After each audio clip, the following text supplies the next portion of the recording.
오늘의 주제입니다. 판문점 공동선언의 이행 내용을 담은 평양 공동선언이 국회 비준 없이 국무회의에서 의결됐습니다. 자유한국당은 국민을 속이고 국회를 무시한 처사라며 강력히 반발했습니다. 사법농단 의혹의 핵심 인물로 꼽히는 임종헌 전 법원 행정처 차장에 대해 검찰이 구속영장을 청구했습니다. 검찰은 영장에 양승태 전 대법원장을 공범이라고 적시해 임 전 차장의 구속 여부가 향후 수사의 분수령이 될 전망입니다. 고용승계 의혹과 관련해 10곳이 넘는 공공기관이 거론되고 있습니다. 김동연 경제부총리는 문제가 발견되면 엄벌하겠다며 조사 범위를 확대하는 방안도 검토하겠다고 밝혔습니다. 서울 강서구의 한 아파트에서 40대 여성이 전 남편에게 살해된 사건과 관련해 피해자의 딸이 아버지를 사형시켜달라는 국민청원 글을 올렸습니다. MBN 취재진과 단독으로 만난 피해자의 딸은 아버지가 심신미약으로 6개월이면 감옥에서 나올 수 있다며 협박했다고 털어놨습니다. 전국적으로 은행 강도 사건이 잇따르고 있지만 일부 은행은 여전히 치안에 소홀한 것으로 확인됐습니다. 한 농협에선 전 직원이 창구를 비운 채 식사하는 모습이 MBN 카메라에 포착됐습니다. 단독 보도합니다. 오늘은 미세먼지 농도가 보통 수준을 보이면서 전국적으로 맑고 쾌청하겠습니다. 서울 아침 기온이 8도로 쌀쌀하겠지만 한낮에는 20도까지 올라 10도 이상의 큰 일교차를 보이겠습니다. 문재인 대통령의 평양 공동선언 비준에 대해 자유한국당은 국회를 무시한 처사라고 반발했습니다. 더불어민주당은 한반도 평화를 위해 판문점 선언의 국회 비준을 서둘러야 한다고 강조했습니다. 장명훈 기자입니다. 평양 공동선언이 비준되자 자유한국당은 국민을 속이고 국회를 무시한 처사라며 정부를 강하게 비판했습니다. 판문점 선언의 국회 비준 논의가 마무리되기도 전에 부속 합의서의 성격을 가진 평양 공동선언을 비준한 건 잘못됐다는 것입니다. 대통령이 직접 국무위원들과 함께 청와대에서 의결하고 비준해버리면 끝이라는 그 인식 자체가 사실상 대통령이 지금 독단과 전횡을 일삼고 있다는. 바른미래당도 평양 공동선언을 먼저 비준한 건 잘못이라고 지적했습니다. 판문점 선언 비준 동의안은 국회에 계류시켜 놓은 상태에서 평양 선언은 직접 비준한다는 것은 순서가 맞지 않습니다. 반면에 여당인 더불어민주당은 국무회의 비준은 올바른 조치라며 초당적인 협력을 촉구했습니다. 편협한 당리당략에서 벗어나 한반도의 평화를 위해 초당적으로 협력하는 자세를 갖춰줄 것을 거듭 촉구합니다. 민주평화당과 정의당도 환영 입장을 밝히며 남북 문제를 정쟁으로 몰고 가서는 안 된다고 지적했습니다. 부실한 비용 추계에 이어 비준 절차에 대한 여야 공방으로 판문점 선언의 국회 비준을 둘러싼 논란은 앞으로 계속될 것으로 보입니다. MBN 뉴스 장명훈입니다. 검찰이 사법농단 사건의 핵심 연결고리로 꼽히는 임종헌 전 법원 행정처 차장에 대해 직권남용 혐의 등으로 구속영장을 청구했습니다. 지금껏 사법농단 관련자들에 대해 줄줄이 영장을 기각했던 법원이 이번엔 영장을 발부할 수 있을지 관심입니다. 이혁근 기자입니다. 첫 소환 때 오해를 풀겠다고 밝힌 임종헌 전 법원 행정처 차장. 무거운 책임감을 느끼고 국민 여러분께 죄송합니다. 제기된 의혹 중 오해가 있는 부분에 대해서는 적극적으로 해명하도록 하겠습니다. 4차례 소환 끝에 검찰이 구속영장을 청구했습니다. 임 전 차장은 사법농단 수사가 양승태 전 대법원장이나 전직 대법관 등 윗선으로 갈 수 있는 핵심 길목입니다. 양 전 원장 재임 시절 재판 개입과 법관 사찰, 비자금 조성 등 수십 가지 사법농단 의혹에 깊숙이 관여한 것으로 알려졌기 때문입니다. 하지만 임 전 차장은 일주일 동안 이어진 검찰 조사에서 기억이 나지 않는다, 그 부분은 죄가 되지 않는다며 대부분 혐의를 부인했습니다. 하지만 검찰 관계자는 박근혜 전 대통령이 대기업이 재단에 돈을 내게 한 행위를 법원이 유죄로 봤다며 같은 맥락으로 이번에도 직권남용죄가 성립할 것이라고 밝혔습니다. 사법농단 수사의 분수령이 될 임종헌 전 차장의 영장심사는 이르면 내일쯤 열릴 것으로 보입니다. MBN 뉴스 이혁근입니다. 서울 강서구의 한 아파트에서 40대 여성이 전 남편에게 살해된 사건과 관련해서 피해자의 딸이 아버지를 사형시켜달라는 국민청원 글을 올렸습니다. 유족들은 아버지가 범행을 저질러도 심신미약으로 6개월이면 감옥에서 나올 수 있다면서 협박했다고 주장했습니다. 임성재 기자가 유족들을 단독으로 만나고 왔습니다. 엄마를 하늘나라로 보낸 지 겨우 이틀. 딸은 아직도 엄마의 빈자리를 받아들이기 어렵습니다. 쉽게 믿기지 않는 아버지 김 씨의 행동을 폭로하면서 애써 신중한 모습을 유지했습니다. 딸은 김 씨의 폭행이 이혼 전부터 이뤄졌다고 주장했습니다. 친척들이 갖다 다 한자리에 모여놓고 때리고 나서 제 얼굴 이렇게 맞아가지고 진짜 누군가 싶을 정도로 들고 버리겠다고 하고. 이혼 후에도 김 씨의 폭행은 이어졌고 결국 엄마와 딸들은 김 씨를 피해 6번이나 이사를 다니기도 했습니다. 막내 동생 집에 밟아서 밥줄이랑 테이프를 들고 가서 한번 위협을 한 적이 있거든요. 김 씨를 체포한 경찰이 구속영장을 신청할 방침이지만 유족들은 여전히 불안합니다. 다른 흉악범들처럼 심신미약을 이유로 가벼운 처벌만 받지 않을까 하는 우려 때문입니다. 정신과 치료를 받기 시작해서 수시라는 말이 그냥 입에만 하고 나오는 게 항상 그런 말을 많이 했어요. 아버지를 엄벌해달라며 딸이 올린 청와대 국민청원엔 수만 명의 시민들이 동참하고 있습니다. 사회에 안 나오지 않길 바라고 있어요. 그렇게 하지 않으면 저희 엄마 한못 들어드릴 것 같아요. MBN 뉴스 임성재입니다. 요새 험악한 일들이 참 많죠. 이번에는 잔혹한 범행으로 공문을 산 PC방 살인 사건과 관련해서 당시 경찰로 걸려온 전화가 모두 4건인 것으로 확인됐습니다. 처음 2건의 신고 전화는 피의자 김성수의 동생과 피해자가 직접 한 것이었고 이후 2건은 사건이 발생하는 도중에 시민들이 건 전화였습니다. 서동균 기자가 당시 112 신고 녹취록을 통해서 사건을 재구성해봤습니다. PC방 살인 사건의 첫 신고 전화는 사건 당일 오전 7시 38분에 이뤄졌습니다. 신고자는 피의자 김성수의 동생, 피해자 신모 씨와 시비가 붙었다며 경찰에 중재를 요청한 겁니다. 두 번째 신고는 4분 뒤 피해자 신 씨가 직접 했는데 신고 도중 경찰이 현장에 도착하자 전화를 끊었습니다.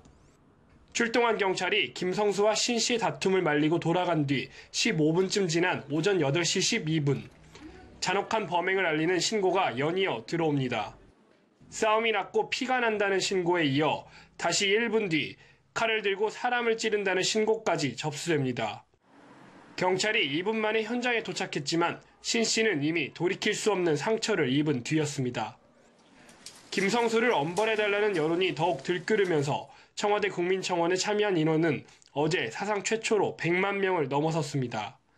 MBN 뉴스 서동균입니다.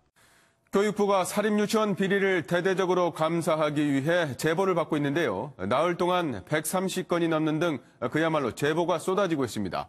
여당은 사립유치원 비리를 막기 위한 법안을 당론으로 발의했습니다. 최형규 기자입니다.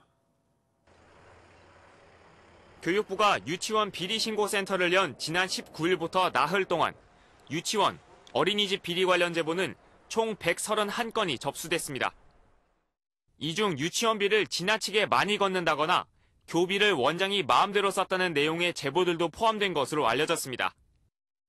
지난 22일까지 교육부로 접수된 유치원 관련 제보 67건 중 이런 회계비리 제보는 23건으로 가장 많았습니다. 교육부는 비리 신고가 접수된 유치원들을 우선 감사 대상으로 지정해 내년 상반기까지 감사를 완료할 계획입니다. 이런 가운데 더불어민주당은 유치원 비리 재발 방지를 위한 법안을 당론으로 발의했습니다. 지출 항목의 구분이 미흡해서 투명한 수입 지출 확인이 제대로 이루어지고 있지 않는 상황입니다. 회계 프로그램의 사용을 법에 명시하여 투명한 회계가 이루어질 수 있도록 폐쇄 명령을 받고도 이름만 바꿔 새로 여는 이른바 간판가리를 막고 유치원 평가와 감사 조치를 공개하는 내용도 담겼습니다. 청와대와 정부 여당은 내일 당정청 회의를 열고 비리 유치원 근절 종합대책을 최종 발표할 예정입니다. MBN 뉴스 최영규입니다. 서울교통공사에서 시작된 고용승계 의혹이 공공기관 전반으로 확산하면서 거론된 곳만 벌써 10여 곳을 넘어섰습니다. 공공기관을 감독하는 김동연 경제부총리는 문제가 발견되면 엄벌하겠다고 했지만 이미 만연해 있다는 지적입니다. 신동규 기자입니다. 한국도로공사는 지난 4월 비정규직 58명을 정규직으로 바꿨습니다. 이 가운데 4명이 직원 친인척이었는데 2명은 기존 직원의 동생이었고 2명은 아들이었습니다. 도로공사는 지난해 7월 발표한 정부의 비정규직 정규직화 방침 전에 취업한 이들이라 문제가 될 줄 몰랐다고 해명합니다. 이 사람들은 이제 자기들은 정규직화 될 줄 모르고 사실은 그 이전에 이미 이제 채용이 돼 있었던 상황이고요. 공공기관 고용승계 논란이 갈수록 커지는 가운데 의혹이 제기된 곳만 10곳을 훌쩍 넘습니다. 교통에서 전력 공기업까지 분야를 가리지 않고 고용승계가 만연한 것 아니냐는 지적이 나옵니다. 공공기관 관리 책임이 있는 기획재정부도 긴장하고 있습니다. 김동연 경제부총리는 현재 제기된 고용승계 관련 의혹을 조사한 뒤 문제가 있으면 엄벌하겠다고 강조했습니다. 이런 가운데 민주노총은 고용승계 논란을 보수 세력의 농간으로 규정하고 다음 달 총파업을 예고했습니다. 증거 없이 채용 비리자로 규정하는 행위, 명백한 범죄입니다. 오로지 정규직 전환과 민주노총을 폄하하기 위해서, 깎아내리기 위해서 거리낌 없이 반복하고 국정조사를 요구하는 야당의 공세도 거세지고 있어 고용승계를 둘러싼 논란은 당분간 이어질 걸로 보입니다.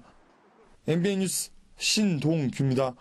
교수 자녀에 대한 학점 특혜 의혹이 불거진 서울과학기술대. 그런데 이뿐만이 아니었습니다. 한 교직원의 자녀 3명이 학교에 줄줄이 특혜 채용된 정황이 파악돼 또 논란이 불거졌는데 교육부는 어제부터 서울과기대에 대한 현장 실태 조사에 착수했습니다. 이현재 기자입니다. 지난해 3월 서울과학기술대 교직원 김모 씨의 둘째 딸 B 씨는 2년 계약직인 조교로 채용됐습니다. B 씨는 서류 전형에서 최하위 점수를 받았지만 면접에서 압도적인 점수로 1등을 차지하며 다른 지원자를 1.1점 차이로 제치고 아슬아슬하게 최종 합격했습니다. B 씨의 합격 1년 전인 지난 2016년에는 김 씨의 첫째 딸 A 씨도 역전 드라마를 쓰며 학교 산학협력단에 정규직으로 채용됐습니다. 역시 1차 서류 전형에서 최하위 점수를 받았지만 전형 직전에 신설된 영어 점수 가중치 10점을 받은 덕분에 2등으로 최종 합격했습니다. A씨를 구제해준 영어 점수 항목은 올해부터는 채용 전형에서 사라진 상태입니다. 김 씨의 셋째 딸 C씨도 지난해에만 6차례나 서울과기대에서 단기 계약직으로 일하면서 약 1,900만 원의 근무수당을 챙겼습니다. 교수 자녀 학점 특혜 의혹에 교직원 자녀 채용 비리까지 터지자 국회 교육위원회 국정감사장에서도 서울과기대에 대한 질타가 쏟아졌습니다. 이 한 사람의 자녀가 이런 식으로 계속 연속해서 채용이 되고 있다는 거에 대해서 저는 어느 누구도 이해할 수 없다고 생각이 되고요. 무슨 가족회사 같지 않습니까? 논란이 커지자 교육부는 학교 측의 자체 감사와 별도로 조사 인력 5명을 파견해 어제부터 서울과기대에 대한 현장 실태 조사에 나섰습니다. MBN 뉴스 이현재입니다. 국민연금공단이 국감에서 혼쭐이 났다고 합니다. 여야 할 것 없이 국민연금공단이 운용을 잘못하고 있다며 쓴소리를 냈습니다. 이수아 기자입니다. 국민연금공단 국정감사에서는 기금 운용 문제에 질타가 쇄도했습니다. 야당 의원들은 이른바 국민연금 종말론을 내세우며 총공세에 들어갔습니다. 연금 지급을 보장하겠다는 것은 정부의 말뿐 아니냐고 주장했습니다. 그 이후에 태어난 세대 같으면은 아예 연금을 붓기 시작할 때 이미 그 기금은 마이너스를 계속 기록하고 있고요. 정부가 지급 보장을 한다. 그것이 재정 안정화 방안이 될 수 있습니까? 깨끗하게 해명하지 못하니까 국민의 공분을 사는 겁니다. 국민의 대표로서 말도 못하게 큰 실망을 느낍니다. 여당 의원들도 국민연금 국감에서만큼은 감싸는 분위기가 아니었습니다. 지금 국민연금은 돈 먹는 하마, 1년에 50조씩을 그야말로 국민들 손에서 해서 국민연금 자산 운영하는 데로 가고 있는 겁니다. 그러니까 자산 운영의 능력도 없어. 복지부와 국민연금공단은 소득 대체율을 50%까지 올리는 내용 등을 담은 연금 개편 개정안을 다음 달 국회에 제출할 예정입니다. MBN 뉴스 이수아입니다. 이번 달 들어 코스피가 연중 최저치를 갈아치우면서 폭락을 거듭하고 있습니다. 미중 무역 갈등이 격화되고 한미 금리 격차가 커지면서 외국인 이탈이 급증한 영향으로 분석됩니다. 안보람 기자입니다. 이틀 전 소폭 반등하면서 한숨을 돌리는가 했던 코스피가 하루 만에 다시 폭락했습니다. 어제 코스피는 전날보다 55.61포인트, 2.57% 급락해 장을 마쳤습니다. 지난해 3월 10일 이후 처음으로 장중한 때 2100선 밑으로 주저앉기도 했습니다. 한 달 기준으로 보면 지난달보다 10% 넘게 빠지면서 금융위기가 한창이던 지난 2011년 8월 이후 7년 2개월 만에 최대 낙폭을 기록했습니다. 외국인의 매도세가 가장 큰 영향을 미쳤습니다. 미국과 중국의 무역 갈등이 장기화 조짐을 보이는 데다 한미 간 금리 격차가 1%포인트까지 벌어질 거란 우려가 외국인의 매도세를 늘린 겁니다. 한국은행이 잠재 성장률을 하향 조정하는 등 국내 경기 부진에 대외 악재가 겹치면서 외국인들의 투자 의욕을 떨어뜨렸다는 분석입니다. 실제로 외국인 투자자들은 어제 하루 4천억 원 이상 주식을 팔아치우는 등 나흘 연속 매도 행진을 이어갔습니다. 전문가들은 대내외 악재가 단기간에 해결되기 어렵다면서 코스피 하락세가 당분간 이어질 것으로 내다봤습니다. MBN 뉴스 안보라입니다. 어제 저녁 천안 논산고속도로에서 떨어진 화물을 피하려다 버스가 추락해 1명이 숨지고 10여 명이 다쳤습니다. 서해안 고속도로에서도 떨어진 고기잡이 도구를 피하려다가 4중 추돌 사고가 발생해 1명이 숨졌습니다. 밤사이 사건 사고 소식 배준우 기자입니다. 추락한 버스가 앞유리 창이 완전히 부서진 채 쓰러져 있습니다. 구조대원들이 승객들을 구조하고 사고 현장 수습에 나섭니다. 어제 저녁 6시 반쯤 천안 논산고속도로 상행선에서 21인승 버스 한 대가 5m 언덕 아래로 추락했습니다. 앞서가던 25톤 화물 트럭에서 거대한 플라스틱 포대가 떨어지자 뒤따르던 트럭이 이를 피하려다 버스와 추돌해 사고가 났습니다. 이 사고로 여성 승객 1명이 숨졌고 3명이 중상을 입었습니다. 경찰은 운전자와 승객을 대상으로 정확한 사고 원인을 조사하고 있습니다. 어제 저녁 7시쯤엔 서해안 고속도로 목포 방향에서 4중 추돌 사고가 났습니다. 사고 차량은 앞서가던 화물차에서 떨어지는 주꾸미 잡이 용품들을 피하기 위해 갑자기 멈춰섰고 뒤따르던 차량 3대가 이를 피하지 못하고 잇따라 들이받았습니다. 이 사고로 60대 승용차 운전자가 숨졌고 7명이 다쳤습니다. 어젯밤 10시쯤 경북 안동시 사과창고에서 불이 나 1시간 만에 진압됐습니다. 이 불로 3층 창고 건물이 모두 탔고 다행히 인명피해는 없었습니다. MBN 뉴스 배준우입니다. 국토교통부가 어제 리콜 대상이 아닌 차종에서도 결함이 발견됐다고 BMW 6만여 대의 추가 리콜을 밝혔는데요. 새롭게 리콜 대상에 포함된 BMW 118D, 미니쿠퍼 D와 같은 차종은 이미 7개월 전에 문제가 있다고 파악했던 것으로 드러났습니다. 뒷북 리콜인 셈이죠. 김민수 기자가 단독 보도합니다. 환경부 산하 교통환경연구소가 지난 3월 작성한 BMW 차량 리콜 의견서입니다. BMW 118D 등 13개 차종에서 EGR 밸브 결함이 발견돼 리콜을 해야 한다는 내용이 나옵니다. 그런데 국토부는 7개월이 지나서야 이번에 118D와 미니 쿠퍼 D 등 52개 차종 65,763대를 추가 리콜한다고 밝혔습니다. 의견서에 있는 EGR 밸브 결함이 이번 리콜 사유와 동일한 현상이라는 사실을 뒤늦게 알았다는 겁니다. 아쉬운 문제고요. 지금은 우리 환경부와 관계기관과 협조체제를 구축해가지고. 전문가들은 국토부와 환경부가 책임을 미루느라 정부의 BMW 차량 화재 관리 감독에 허점이 생겼다고 지적합니다. 국토부 같은 경우는 뭔가 리콜 법인을 벗어난 데 대한 문제가 있다는 것을 알았지만 정확한 내용은 모르고 있었고 관련 부처 간의 커뮤니케이션만 원활했다며 BMW 코리아는 국토부의 지난 7월에 발표한 리콜 대상에 해당 차종이 포함되지 않은 건 단순 실수였다고 답변한 것으로 알려졌습니다. 하지만 국토부는 BMW 코리아에 다시 해명을 요구했고 제대로 된 설명이 없으면 고발 조치하겠다고 밝혔습니다. MBN 뉴스 김민수입니다. 먹을 것도 안심하기는 이릅니다. 아이 어른 할 것 없이 자주 찾는 통조림 햄에서 세균이 검출됐습니다. 2년 전, 그러니까 지난 2016년 5월 식품업체 청정원에서 제조된 런천 미트인데 보건당국은 소비자들에게 먹지 말라고 권고했고 제조사는 회수 조치에 들어갔습니다. 이미 많이 시장에 유통됐을 것 같은데요. 박자은 기자가 보도합니다. 개봉하지 않은 상태의 통조림 햄 일부에서 세균이 검출됐습니다. 해당 제품은 대상그룹 식품업체인 청정원에서 만든 런천 미트. 지난 2016년 5월 17일에 만들어져 유통기한이 2019년 5월 15일까지인, 그러니까 기한이 6개월 남은 제품이 문제가 됐습니다.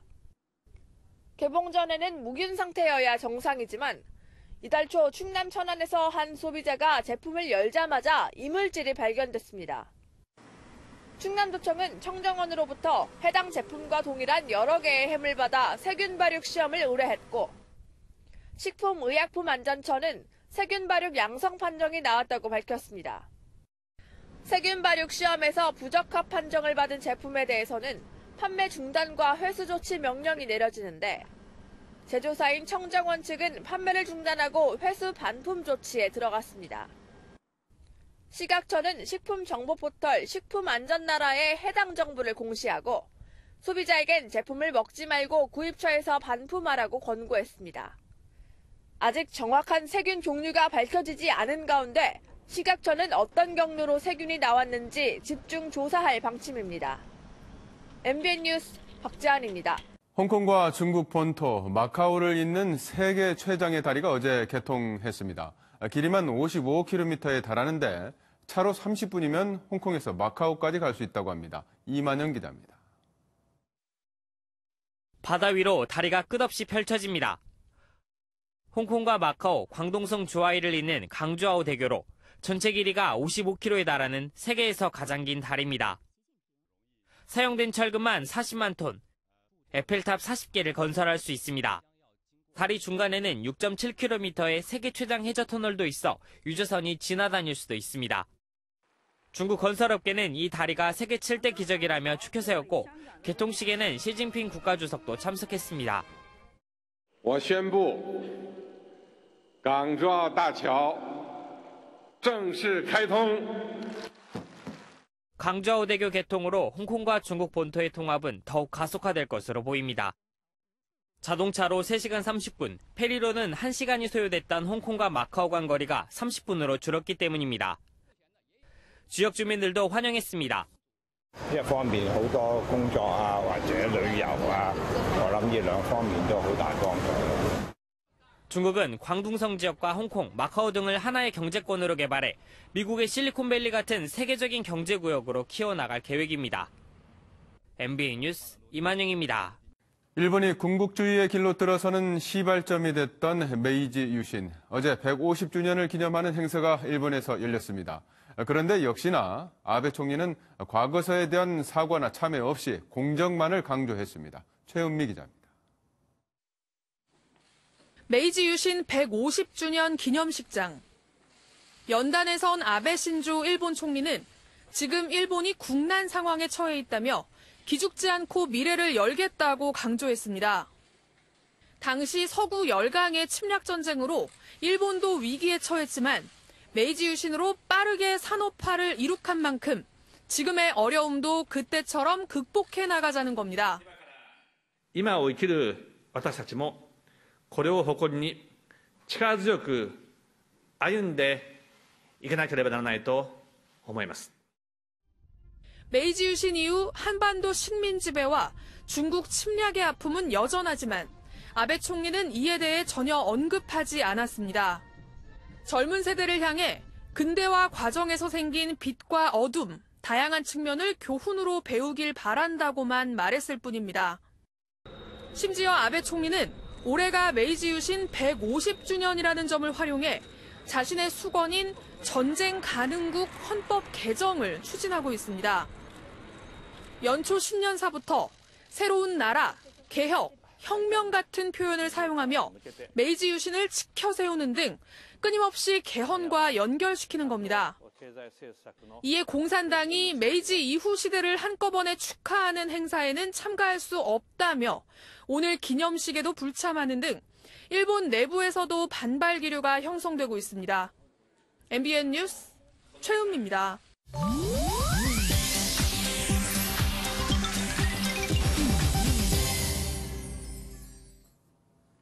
인터넷에서 화제가 되는 소식 살펴보는 인터넷 와글와글입니다.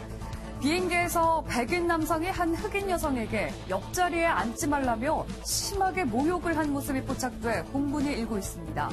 바르셀로나에서 런던으로 향하는 비행기 안, 한 남성이 옆자리 여성에게 심한 욕설을 내뱉으면서 옆에 앉지 말라고 소리를 지르는데요. 점점 험악해지는 분위기에 승무원과 승객까지 나서서 제지를 해보지만 역부족입니다. 결국 여성이 다른 자리로 옮겨가고 나서야 사태가 마무리되는데요. 누리꾼들은 잘못한 가해자를 놔두고 피해 여성을 이동시킨 것에 이해하지 못하겠다면서 인종차별적 대처를 한 항공사에 대해 불만을 터뜨렸습니다. 비행기에서의 소동 또 있었습니다. 이번엔 스위스 취리히에서 태국 방콕으로 향하는 비행기였습니다. 항공기가 현지에서 고장이 나서 1등석에 있는 기종으로 변경이 됐는데요. 조종사들은 1등석을 타고 가야 한다면서 고집을 부린 게 발단이었습니다. 비즈니스석 승객들이 1등석으로 업그레이드를 받은 가운데 고장난 항공기 조종사 2명은 비행 전 충분한 휴식을 취하라는 게 근무 규정이라면서 1등석을 고집한 것으로 알려졌는데요. 결국 1등석에 타기로 했던 한 부부가 자리를 양보하면서 사태가 마무리된 것으로 전해졌습니다. 이 바람에 무려 2시간 반 동안이나 항공 운항이 지연될 수밖에 없었다네요. 월 200만 원 이상을 받는 근로자 비중이 처음으로 60%를 돌파했습니다. 지난해보다 4.7%포인트 상승한 것으로 통계청이 2013년에 조사한 이후 처음인데요. 물가 상승 요인도 있지만 최저임금 영향도 있었다는 분석입니다. 대체적으로 임금 수준이 올라갔지만 단순 노부 서비스 종사자의 절반 정도는 여전히 월 200만 원도 못 버는 것으로 나타났는데요. 그 밖에 200만 원에서 300만 원 미만을 버는 사람은 장치 기계 조작 종사자나 사무 종사자가 많았고 400만 원 이상을 버는 사람은 관리자나 전문가들이 많았습니다. 여름엔 폭염으로 유난했던 올해 겨울도 만만치 않을 것으로 보입니다. 한파에 미세먼지까지 날씨가 심상치 않을 거라는 경고가 나오는데요. 기상청은 11월 말부터 북극 한기가 밀려와서 초겨울 한파가 들이닥칠 것이라고 예상했습니다. 태평양 동쪽에서는 엘니뇨가 빠르게 발달해서 이상 한파와 폭설 가능성이 예측되고 있는데요. 엘니뇨로 인해서 중국발 미세먼지까지 증가할 것으로 예상돼 우려감이 커지고 있습니다. 최악이 될 수도 있다는 올겨울 단단히 대비하셔야겠습니다. 인터넷 와글와글이었습니다. 다음은 화제 영상입니다. 여기 태어난 지 1년도 안 돼 세계 신기록을 세운 아기가 있는데요. 아무래도 8알은 부모님 몫이겠죠? 이제 갓 5개월 난 이 귀여운 아기. 그런데 그 사이 엄청난 기록을 세웠습니다. 하퍼라는 이름의 이 아기는 버몬트주를 마지막으로 미국 50개 주 전국 일주를 마치고 고향인 토론토로 돌아왔는데요. 이는 미국을 횡단한 최연소 기록으로 기네스북에 등재될 예정이라고 하네요. 착각이라고 해도 누가 공주로 봐주면 기분은 참 좋을 것 같은데요. 이단결 같은 마음씨는 그 어떤 공주보다 아름다운걸요. 디즈니 공주들의 열혈 팬인 5살 레일라. 그렇게 꿈에 그리던 공주가 눈앞에 나타났는데요. 신데렐라 찾았다며 곧장 달려간 레일라는 사실 자폐를 앓고 있는 소녀입니다. 신데렐라의 정체는 웨딩 사진을 찍고 있던 신부였는데요. 불편한 기색 없이 함께 사진을 찍어준 그녀. 지금 이 둘은 친구가 됐다네요. 출근길 짙은 안개를 주의하셔야겠습니다. 어제 내린 비로 인해서 지표면이 습한 데다가 밤사이 복사냉각으로 인해서 안개가 짙게 낀 곳이 많습니다. 지금 양주의 가시거리 60m, 철원 90m, 세종 연서 60m, 장수는 110m까지 짧아져 있습니다. 가시거리가 100m가 채 되지 않는 곳이 많습니다. 운전을 하신다면 안개등 켜시고 서행 운전하셔야겠습니다. 오늘 일교차도 크게 벌어지겠습니다. 현재 대관령의 기온이 2.3도, 안동 6.4도, 서울은 7.8도까지 떨어지면서 쌀쌀한데요. 낮에는 기온이 20도 안팎까지 올라 일교차가 크게 벌어지겠습니다. 대관령의 낮 기온 14도, 안동 19도, 서울은 20도가 되겠습니다. 옷차림에 신경 쓰셔야겠습니다. 미세먼지 농도는 전국에서 보통 단계를 유지하겠습니다. 단 일부 남부지방에서는 어제 쌓인 먼지가 해소되지 못하고 아침까지 미세먼지 농도가 높게 나타날 수 있겠습니다. 지금 전국이 대체로 맑지만 내륙을 중심으로는 안개가 짙게 낀 곳이 많습니다. 오늘 고기압의 영향으로 맑은 하늘이 함께하겠습니다. 아침에는 내륙과 산지에서 서리가 내리는 곳이 있겠습니다. 대기는 건조합니다. 화재 사고 발생하지 않도록 불씨 관리 잘해주셔야겠습니다. 이 시각 기온 어제보다 낮게 출발하는 곳이 많습니다. 서산 5.1도, 청주 7.6도, 대전 7.7도, 대구는 9.3도를 가리키고 있습니다. 낮에는 서울 20도, 춘천 18도, 강릉 19도, 대전과 청주 20도, 창원 21도로 평년과 비슷하겠습니다. 모레는 전국에서 요란한 비가 내립니다. 아침 서해안을 시작으로 낮에는 전국으로 확대되겠고요. 밤에는 대부분 그치겠습니다. 이후 일요일에는 다시 중부지방에서 비가 내리겠고요. 기온이 갈수록 떨어지면서 추워지겠습니다. 날씨였습니다.